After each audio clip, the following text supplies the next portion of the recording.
안녕하십니까. 오늘 말씀은 요한일서 5장 1절에서 21절 말씀, 마지막 말씀을 읽겠습니다. 요절은 4절, 무릇 하나님께로부터 난 자마다 세상을 이기느니라. 세상을 이기는 승리는 이것이니 우리의 믿음이니라. 요한일서는 1세대들이 다 순교하거나 죽고 마지막 남은 90세가 넘은 요한이 젊은이들, 신세대들에게 쓴 서신입니다. 보통 마지막 5장이 되면 인사로 결론을 맺고 끝냅니다. 그런데 요한일서는 나선 구조로 뒤로 가면 갈수록 반복이 되고 더 깊어지고 있습니다.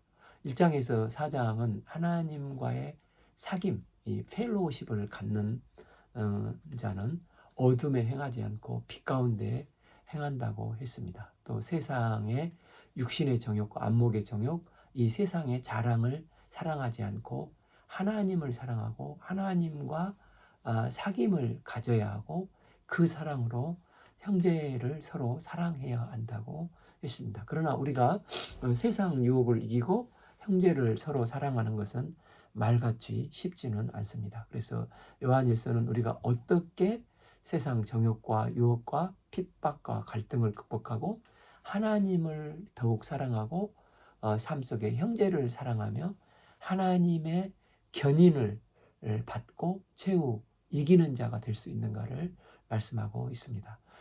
예수께서 그리스도의 심을 믿는 자마다 하나님께로부터 난 자니 또한 낳으신 이를 사랑하는 자마다 그에게 난 자를 사랑하느니라.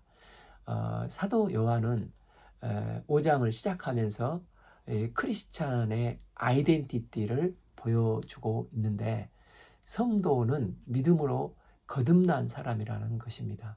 여기에서 거듭난다는 것은 그 요한복음 3장에서 니고데모와 대화하시는 중에 사람이 거듭나지 아니하면 하나님 나라를 볼 수 없느니라 이렇게 하셨지 않습니까? 그래서 이 거듭남은 다시 태어난다. born again 혹은 위로부터 태어난다. born from above로 중생을 말씀하고 있습니다. 그러니까 기독교인이란 예수께서 그리스도의 심을 믿음으로 거듭난 자가 크리스찬이라는 것입니다.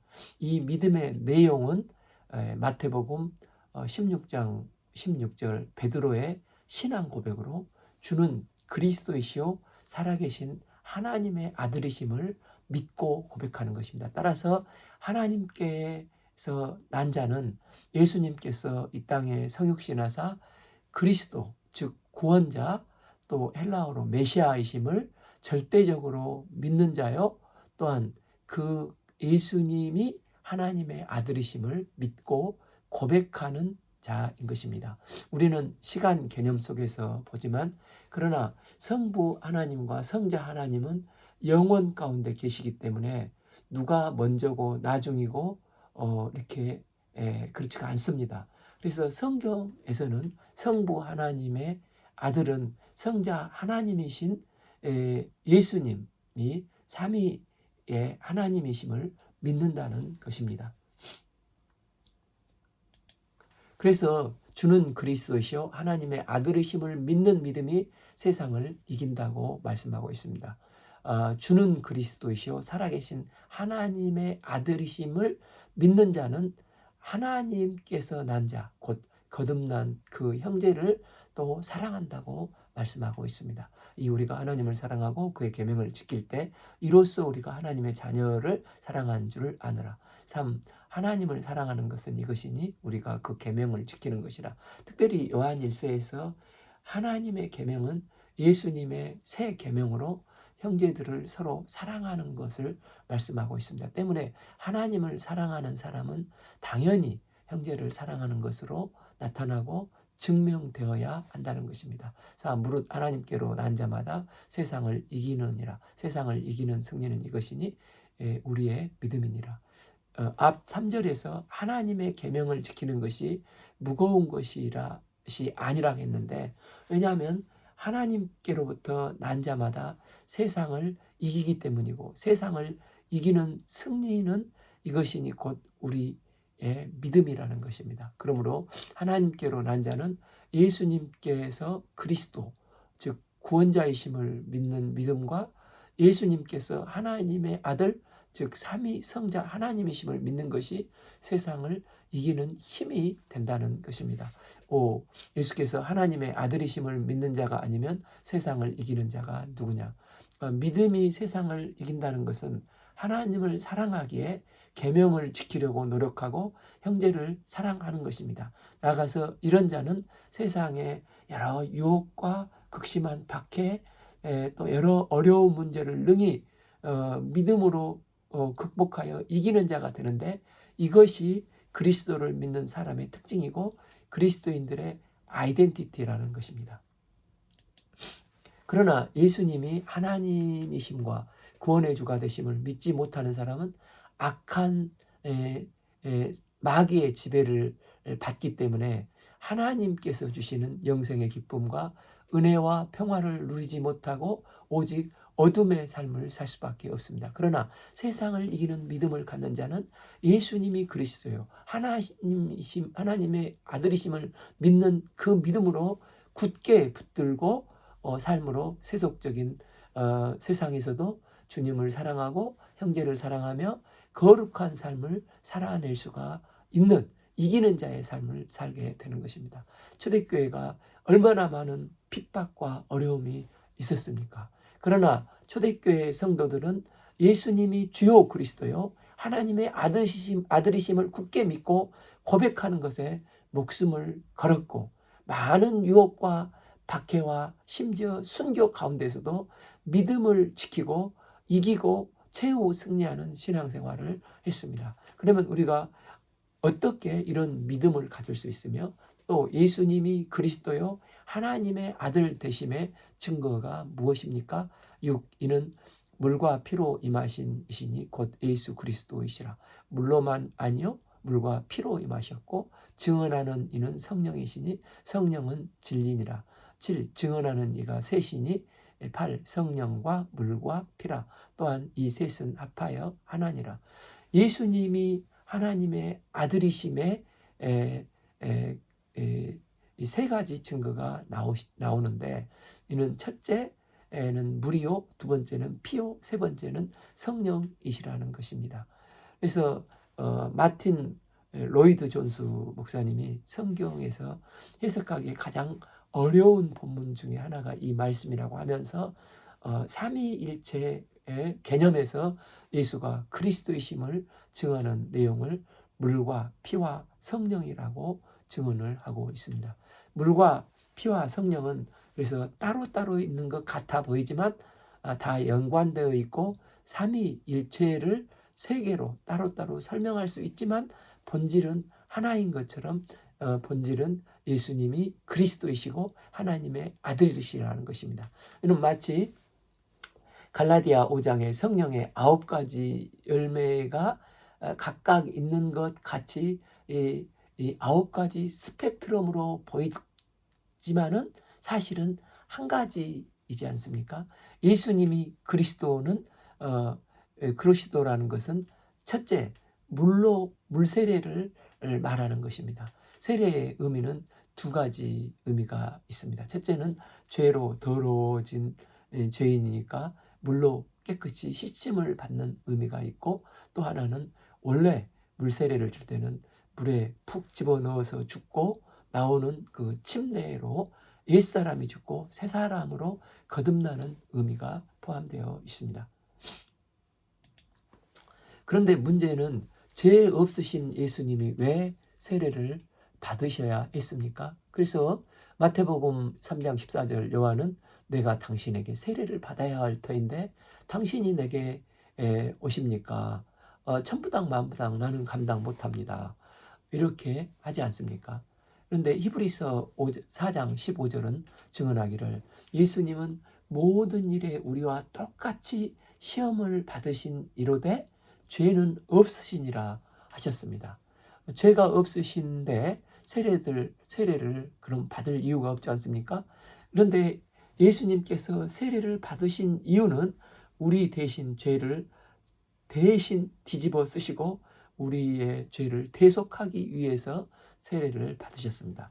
그래서 이 세례를 받았다는 전제는 사람이 되어야 한다는 것입니다. 하나님이 죄를 뒤집어 쓰신다는 개념이 나오기 위해서 첫째, 창세기 2장에서 하나님이 최고의 선물인 자유의지를 저희 인간에게 주셨는데, 이걸 불순종하고 사람이 범죄했기 때문에 주어진 자유에 대해서 책임을 져야 하는 것입니다. 이 죄 문제를 해결하기 위해서는 반드시 사람이어야 했습니다. 또 둘째는, 문제는 죄로 인해서 하나님과 관계가 단절되었기에 이 문제를 해결하려면 죄가 없어야 합니다. 그런데 죄가 없는 분은 오직 삼위 하나님밖에 없으시니, 유일한 방법은 죄가 없으신 삼위 하나님 중에 한 분이 피조물인 인간이 되어야만 죄 문제를 해결할 수 있는 것입니다. 셋째는, 죄는 대가를 요구합니다. 생명을 요구합니다. 로마서 6장 23절, 죄의 싹은 사망이라고 했습니다. 그래서 첫째, 완전한 인간이시며, 둘째, 죄 없는 그분이 죄의 싹을 지불하기 위해서 반드시 대속죄가 되어 피 흘려 죽으셔야 했습니다. 그래야만 우리의 모든 죄를 대신 뒤집어 쓰사 대속해 주시고 다시 이 거룩하신 하나님과 바른 관계를 회복할 수 있게 되는 것입니다. 그래서 사도 바울은 빌립보서 2장 6절에서 8절까지 그는 근본 하나님의 본체이시나 하나님과 동등됨을 죄함으로 여기지 아니하시고 7. 오히려 자기를 비워 종의 형체를 가지사 사람들과 같이 되셨고, 또 8. 사람의 모양으로 나타나사 자기를 낮추시고 죽기까지 복종하셨으니 곧 십자가의 죽으심이라 했습니다. 그래서 예수님은 대속이 가능해지고 우리의 구원자가 되셨다는 것입니다. 그래서 물이 근거가 되는 것입니다. 두 번째는 십자가의 피입니다. 요한 1서 1장 7절에서 우리는 예수의 피가 우리의 모든 죄에서 깨끗게 하실 것이요라고 읽었습니다. 예수님의 보혈의 피만이 우리의 모든 죄를 깨끗이 씻어 주실 수 있습니다. 이사야서 53장 고난받는 어린 양 메시아가 나옵니다. 그가 찔림은 우리의 허물 때문이요 그가 상함은 우리의 죄악 때문이라. 그가 징계를 받음으로 우리는 평화를 누리고 그가 채찍에 맞음으로 우리는 나음을 받았도다. 우리는 다 양 같아서 그릇 행하여 각기 제 길로 갔거늘 여호와께서 우리의 모든 죄악을 그에게 담당시키셨도다. 또 이사야 43장 25절은 장차 오실 메시아 나 곧 나는 나를 위하여 내 허물을 도말하는 자니 내 죄를 기억하지 아니하리라 하시면서 장차 오실 언약의 메시아 예수님의 보혈의 피가 모든 죄를 씻을 수 있기 때문에 모든 허물을 도말하실 것이라는 것입니다. 그래서 이제 이 땅에 오셔서 십자가에서 죽으시고 부활하신 예수님께서 누가복음 24장을 보면 구약 성경을 설명하시고 난 다음에 이제 46절에서 48절 또 이르시되 이같이 그리스도가 고난을 받고 제3일에 죽은 자 가운데서 살아날 것과 47 또 그의 이름으로 죄사함을 받게 하는 회개가 예루살렘에서 시작하여 모든 민족에게 전파될 것을 제자들에게 말씀하시면서 예수님의 보혈의 피가 모든 죄를 깨끗게 사해 주시고 너희는 이 모든 일의 증인이라고 말씀을 하셨습니다. 우리는 죄인이지만 누구든지 주님의 보혈 앞에 진실되게 회개할 때 나의 모든 죄를 자복하면 미쁘시고 의로우신 예수님께서 우리의 모든 죄를 도말하시고 대속하셔서 깨끗게 해주십니다. 그래서 우리는 새로운 피조물로 거듭나게 되는 것입니다. 예수 그리스도의 보혈의 피 앞에 누구든지 다 변하여 새 사람 된 새로운 피조물이 되는 것입니다. 또 세 번째, 예수가 그리스도인 근거가 성령님이시라는 것입니다. 예수님의 물과 피가 내 죄를 씻어주시고 나를 구원할 수 있다고 믿게 하는 것도 나의 의지가 아니라 나의 노력이 아니라 성령님이 도와주실 때 이걸 믿게 된다는 것입니다. 그래서 요한복음 15장 26절에서 예수님은 다락방 강화 중에 내가 아버지께로부터 너희에게 보낼 보혜사 곧 아버지께로부터 나오는 진리의 성령이 오실 때 그가 나를 증언할 것이요 성령께서 나를 증언할 것이라고 하면서 성령이 오시면 성령은 자기를 증언하는 게 아니라 예수님을 증언한다고 말씀을 하십니다. 마치 이 야밤에 참 저희 칭다오에는 아름다운 시청 건물과 또 그 앞에 오사 광장이 있는데 이것을 빛나게 하기 위해서 조명등을 밝히는데 참 야경이 아름답습니다. 이처럼 성령님은 조명등이 되어서 아름다운 예수님만을 비추며 증언을 하시는 분이라는 것입니다. 그래서 누구든지 성령 충만하면 그 입에서 예수 그리스도가 나오게 되어 있는 것입니다. 요한복음 16장 13절 그러나 진리의 성령이 오시면 그가 너희를 모든 진리 가운데로 인도하시리니 그가 스스로 말하지 않고 오직 들은 것을 말하며 장래 일을 너희에게 알리시리라. 성령님이 오실 때 따로 말하지 않고 예수님께 들은 것을 말씀하시고 성령님은 예수님께서 주신 말씀을 가지고 일하시며 장래 일을 말씀하신다는 것입니다. 그래서 성령께서 하시는 일은 우리 삶 속에서 예수님을 우리가 닮아가도록 성화시키는 사역을 하시는 것입니다. 그래서 물, 피, 성령 이 세 가지가 예수님만이 주요 그리스도가 되시는 구원자가 되시고 하나님의 아들 삼위의 성자 하나님이심을 증거하고 말씀하시는 성경의 근거가 되시는 말씀이라는 것입니다. 만일 우리가 하나님의 증언을 받을진대 하나님의 증거는 더욱 크도다. 하나님의 증거는 이것이니 그 아들에 대하여 증언하시는 것이라. 그 아들 증언은 예수님이 구원자이시오 하나님의 아들이라는 증언입니다. 10. 하나님의 아들을 믿는 자는 자기가 안에 증거가 있고 하나님을 믿지 아니한 자는 하나님을 거짓말하는 자로 만드나니 이는 하나님께서 그 아들에 대하여 증언하신 증거를 믿지 아니하였습니다. 율법에서 연약한 사람의 증언이 2명 이상 있으면 사실로 믿어주는데 하물며 완전하시고 신실하시고 의로우신 하나님께서 증언을 하시는데 그걸 안 믿어주면 어떻게 하느냐는 것입니다. 하나님이 없다고 하면 온 우주가 어떻게 이렇게 한치의 오차도 없이 운행하고 있는 게 이게 말이 되는 것입니까? 또 의사가 사람의 몸을 들여다보면 저도 뇌경색으로 이제 쓰러졌을 때 MRI를 몇 번 찍었는데 정말 이 복잡한 이 신경계 또 핏줄들이 정말 이걸 어떻게 우연으로 설명할 수가 있나. 이건 때문에 이것은 인간의 이성과 경험으로 증명할 수가 없는 것입니다. 때문에 첫째, 1차적으로는 성경에 기록된 증언을 받아들이라는 것입니다. 또한 2차적으로는 10절에 여기 자기 안에 증거가 있고를 하나님의 아들을 믿는 자는 자기 안에 증거가 있고 이 증거를 신학에서는 성령의 내적 증거라고 말을 합니다. 그래서 2차적으로 성령의 내적 증거를 믿어야 한다는 것입니다. 성경의 내적 증거의 가장 큰 것은 성령께서 도우사 하나님의 말씀을 어느 순간 믿어지게 해 주신다는 것입니다. 이전에는 그렇게 애쓰고 노력을 해도 물이 포도주가 되는 것, 홍해가 갈라지는 것, 오병이어로 5,000명을 먹이신 도대체 이성적으로 살아온 나는 아무리 마인드 컨트롤을 하고 이렇게 믿어야지 한다고 해도 혹시나 믿어졌나 보면 역시나 안 믿어져 있는 것입니다. 그런데 어느 순간 성령이 임하시면 외적으로 이전하고 달라진 것은 없는데 성령께서 나의 마음 가운데 감동을 주셔서 믿어지는 이 기이한 믿음이 일어나는 놀라운 역사가 일어나는 것입니다.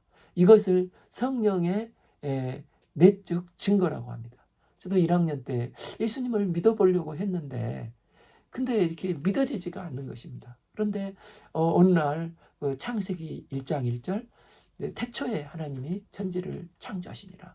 이 말씀이 속 믿어지는 것입니다. 너무 감동을 해서 그 당시 우리 저기 목사님 이 메시지를 6페이지를 다 외워가지고 막 감동한 적이 있습니다.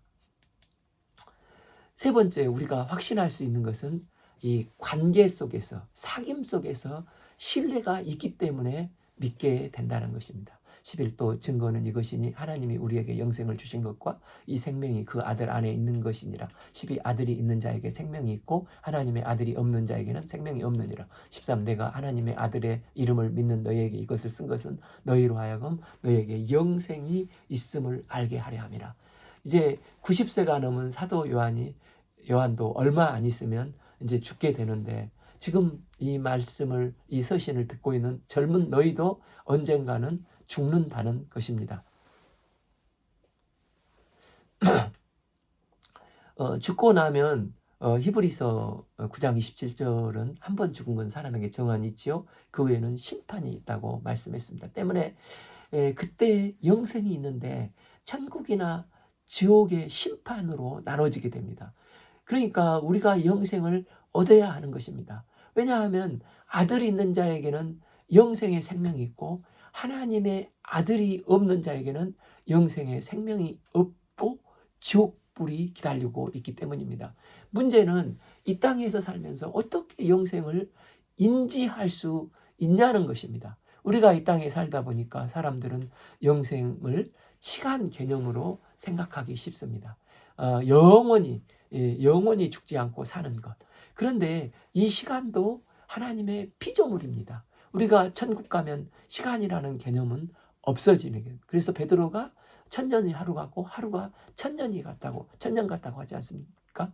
그런데 무한대로 시간이 질질 늘어지는 것은 그런 것을 시간으로 생각하면 매우 곤란해지는 것입니다. 그래서 요한복음 17장 3절에서 영생은 곧 유일하신 참 하나님과 그가 보내신 예수 그리스도를 아는 것이라 말씀하셨습니다. 그래서 하나님을 알고 하나님을 아는 게 영생인데 여기서 그 안다는 것은 이 사귐, 이 펠로우십, 교제, 지속적인 교통하는 관계가 온전히 이루어지는 곳이 천국이라는 것입니다. 즉 거룩하신 하나님과 온전한 영광 가운데 거하게 되는 것입니다. 그래서 성경은 천국 비유 중에 혼인잔치로 묘사를 합니다. 우리는 신부, 또 예수님은 신랑으로 비유를 하는데 영생은 천국은 이 땅에서 최고의 좋고 친밀한 사귐의 관계가 있는 것보다 이게 부부의 관계가 최고지 않습니까? 그런데 이 최고보다도 더한 최고의 관계로 묘사하는 게 천국이고 영생이라 하는 것입니다. 그래서 인간의 언어로 영생을 아무리 설명해도 한계적이고 잘 알 수가 없는데 성경은 계속해서 영생, 이 산소망을 약속하시는데 이 영생을 가장 확신하는 길이 뭐냐는 것입니다. 하나님은 거짓말 하실 리가 없고 시건치 아니하시는 분이신데 그럼 이 하나님이 증인이 되신다면 믿어야 하는 게 아니냐는 것입니다. 하나님이 그러시다고 하면 믿어야지. 그걸 안 믿으면 어떻게 되냐는 것입니다. 그러면서 이제 사도 요한은 지금까지 설명했던 모든 근거를 가지고 우리가 어떤 삶을 살아야 하는가 삶에 대해서 설명을 합니다. 14 그를 향한 우리의 가진 바 담대함이 이것이니 그의 뜻대로 무엇을 구하면 들으심이라. 먼저 성도는 기도의 능력으로 살아야 한다는 것입니다. 우리 기독교인들은 행동을 하고 또 존재, being과 긴밀하게 연결이 되어 있습니다. 이것하고 또 저것하라 이렇게 뭐 순서가 있는 게 아니라 하나님의 자녀의 존재가 되었기 때문에 자연스럽게 또 하나님의 자녀다운 행동을 하는 것입니다. 그래서 행동하기 때문에 존재가 더 강화되고 존재와 행동이 점점 날이 갈수록 긴밀하게 연결되어 변화되어 간다는 것입니다. 하나님 아버지가 나의 아버지시면 어린 자녀가 아버지는 그의 자녀에게 뭐든지 다 해줄 수 있는 전능하신 분으로 어린아이는 아버지를 슈퍼맨으로 알기 때문에 그 앞에서 담대함을 얻을 수가 있습니다. 마태복음 7장에서 구하라 찾으라 두드리라 기도에 대해서 예수님은 말씀하시면서 부연 설명을 하십니다. 7장 9절 너희 중에 누가 아들이 떡을 달라 하는데 돌을 주며 생선을 달라 하는데 뱀을 줄 사람이 있겠느냐. 11 너희가 악할지라도 좋은 것으로 자식에게 줄 줄 알거든 하물며 하늘에 계신 너희 좋으신 아버지께서 구하는 자에게 좋은 것으로 주지 않겠느냐.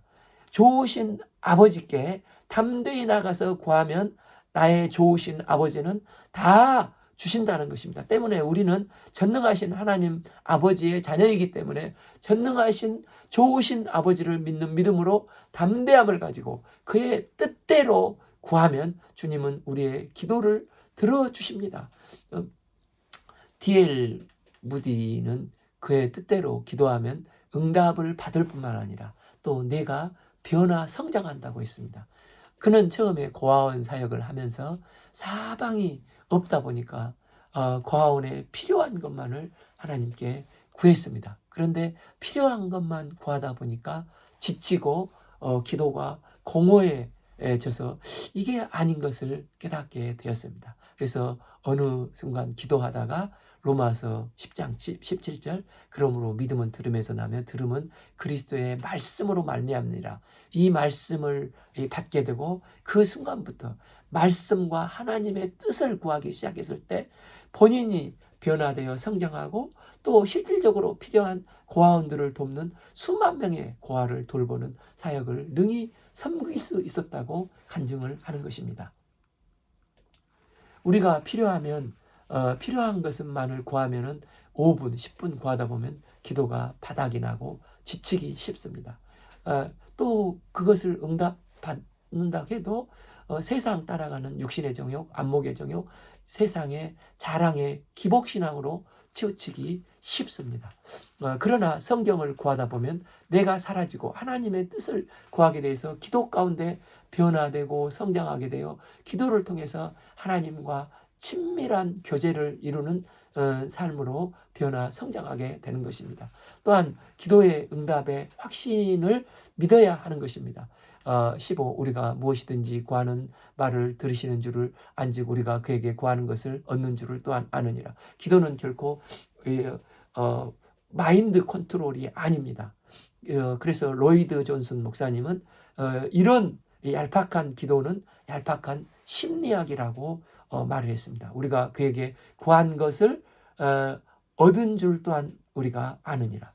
우리가 그분의 뜻대로 간절히 구할 때 성령님의 내적 증거로 기도를 들어주시고 얻은 줄을 확신하는 믿음이 들 때가 있습니다. 때문에 기도는 성령의 확신이 올 때까지 해야 되는 것입니다. 그래서 우리 신앙의 패턴은 약속의 말씀을 내가 받고 또 이 말씀을 믿을 때 성취가 있습니다. 그 사이에 기도하는 가운데 확신이 오고 나중에 주신 말씀이 성취되어 이루어지는 것입니다.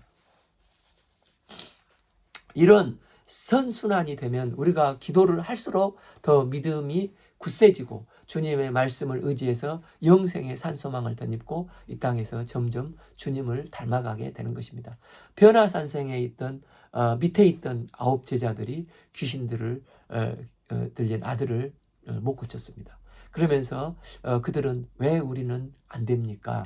조용히 주님께 물었을 때 주님께서는 마가복음 9장 29절에서 이르시되 기도 외에는 다른 것으로는 이런 종류가 나갈 수 없다 말씀을 하셨습니다. 기도는 단순히 필요한 것을 얻는 정도가 아니라 기도 자체가 우리를 변화시킨다는 것으로 성도의 삶의 한 형태라는 것입니다. 그래서 기도 없는 성장이 불가능하고 기도 없는 성도 존재 자체가 불가능하다는 것입니다. 그러면서 사도 요한은 이제 더 심화된 기도의 말씀을 합니다. 심중 누구든지 형제가 사망에 이르지 아니하는 죄 범하는 것을 보거든 구하라. 그리하면 사망에 이르지 아니하는 범죄자들을 위하여 그에게 생명을 주시리라. 사망에 이르는 죄가 있으니 이에 관하여 나는 구하라 하지 않노라. 17 모든 불의가 죄로 돼 사망에 이르지 아니하는 죄도 있도다.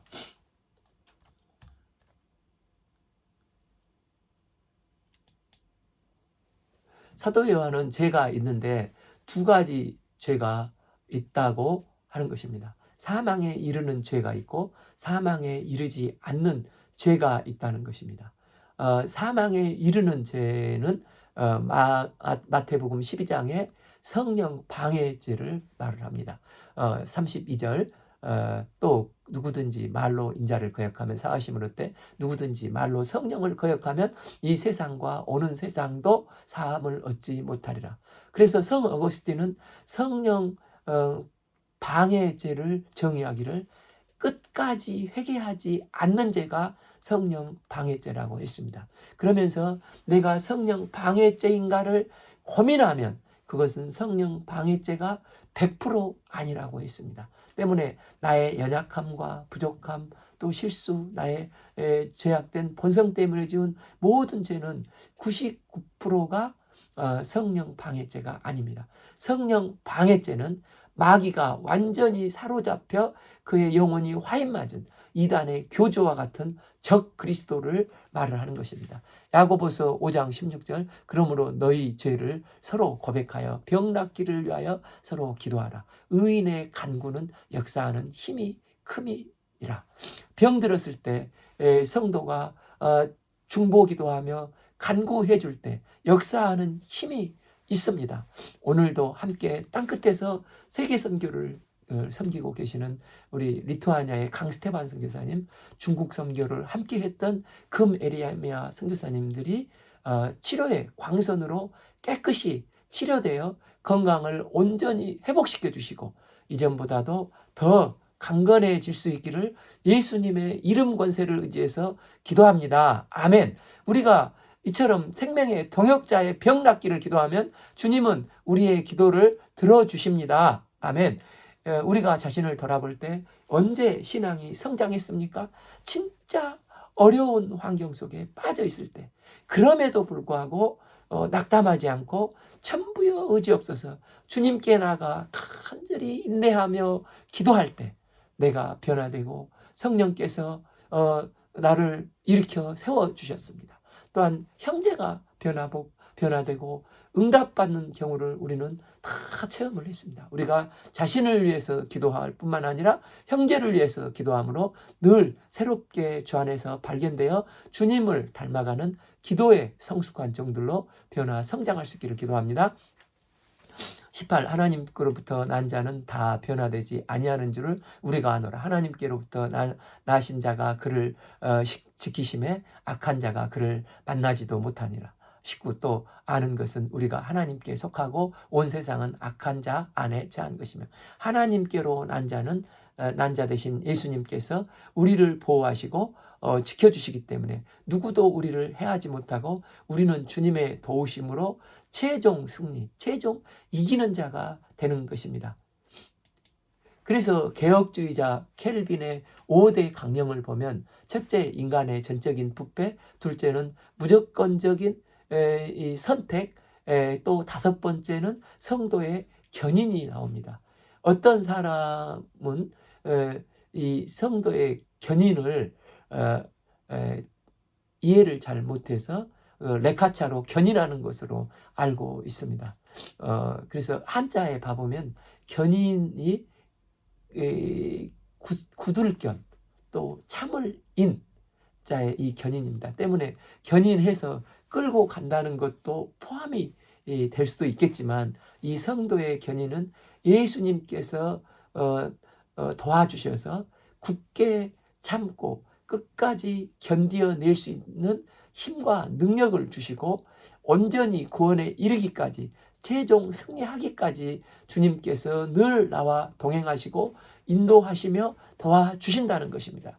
이 말씀과 연관된 말씀이 고린도전서 10장 13절 사람이 감당할 시험밖에 너희가 당할 것이 없나니 오직 하나님의 미쁘사 너희가 감당치 못할 시험을 당함을 허락하지 아니하시고 시험 당할 즈음에 또한 피할 길을 내사 너희로 능히 감당하게 하시느니라. 여기서 감당할 시험은 헬라어로 페이라스모스로 유혹의 템프테이션, 연단의 테스트, 훈련의 트레이닝을 다 포함하는 단어입니다. 그러니까 마귀가 우리를 넘어뜨릴 수 있는 죄일 수도 있고 유혹일 수도 있고 고난과 시련을 다 포함해서 성도가 최종 승리를 하지 못하게끔 막는 모든 것을 포함하는 것입니다. 그런데 예수님께서 늘 우리를 지켜주시고 피할 곳을 인도하여 주시고 능히 감당할 새 힘과 능력과 믿음과 지혜를 주셔서 최후의 이기는 자가 되기까지 끝까지 우리를 견인해 주신다는 것입니다. 또 아는 것은 하나님의 아들이 그러니 우리에게 지각을 주시사 우리로 참된 자를 알게 하시는 것과 또 우리가 참된 자 곧 그 아들 예수 그리스도 안에 있는 것이니 그는 참 하나님이시오 영생이시라. 여기서 지각은 예수 안에 믿음을 알게 하는 지각으로 관계적인 지식을 말합니다. 그래서 영생은 우리가 아직 죽지 않았기 때문에 무신론자도 유신론자도 아직 경험을 못했습니다. 그런데 우리 예수님을 믿는 자는 여러 어려운 고난이나 질병 등 많은 삶의 문제들 속에서 그때마다 말씀 붙잡고 주님께 나가 기도하고 의지했더니 주님께서 때를 따라서 인도하시고 예수님의 도와주심을 체험하고 경험하면서 내 마음 깊은 곳에 어느덧 주님은 믿을 만한 분, 신실하신 나의 참목자 예수님이라는 것을 점점 체험해 갈수록 예수님에 대한 신뢰가 더욱 깊어지고 넓어지고 높아지는 것입니다. 이분이 우리에게 영생이 있다고 말씀하시니 그래서 신실하신 예수님이 하신 말씀이기 때문에 우리는 믿게 되는 것입니다. 때문에 요한 1서에서 1장 6절이나 7절 등 3번 이상 가장 많이 나오는 단어가 사귐, 이 펠로우십, 관계적인 지식의 말씀입니다. 하나님과 관계적인 사귐이 있으면 그분 안에 우리는 항상 승리하는 삶을 살게 됩니다. 며칠 전에 깐부치킨에서 MDB와 제임스 황, 또 삼성의 이재용 회장님, 또 현대 정의선 회장님이 우리는 깐부다 하면서 치킨을 먹는 회동을 했지 않습니까? 그럴 때 이제 어릴 때 우리가 구슬치기나 딱지치기를 해서 그걸 따먹는 같은 팀을 깐부라고 했지 않습니까? 이 깐부들은 모든 것을 다 함께 공유해서 나의 승리도 나의 소유가 깐부들의 소유가 되는 것입니다. 이처럼 예수님이 이기시면 예수님이 내 안에 내가 예수님 안에 상호 침투하게 돼서 함께 승리하게 되어 예수님과 나는 깐부가 되는 것입니다. 그래서 예수님과 동행하면 우리 주님의 도우심으로 인생 사는 날까지 끝까지 견인하시고 최후 승리를 얻게 하여서 영생을 얻게 되는 것입니다. 마지막 사도 요한이 젊은이들에게 결론적으로 마지막 한 권면은 무엇입니까? 21 자녀들아 너희 자신을 지켜 우상에게 멀리하라. 우상 숭배가 무엇입니까? 우리 마음속에 하나님의 자리가 있습니다. 그런데 그 하나님의 자리를 딴 것으로 대치시키는 게 우상 숭배입니다. 출애굽기 32장에서 금송아지를 섬길 때 그 우상 숭배의 특징은 두려움이 있고 또 자기의 욕망을 채우는 것임을 배울 수가 있습니다. 어떤 사람은 먹는 것, 어떤 사람은 인정받는 것, 어떤 사람은 돈, 또 섹스, 권력 등으로 하나님의 자리를 대처하려고 합니다. 그래서 제일 사랑하는 것의 대적은 내 앞에 보이는 원수가 아니라 내가 두 번째로 사랑하는 것이 첫째 자리로 가려고 하는 것이라는 겁니다. 창세기 22장에서 아브라함은 하나님을 사랑했습니다. 하나님은 이런 아브라함에게 사랑하는 독자를 주셨습니다. 그런데 그 사랑하는 독자 이삭을 번제로 바치라고 했습니다.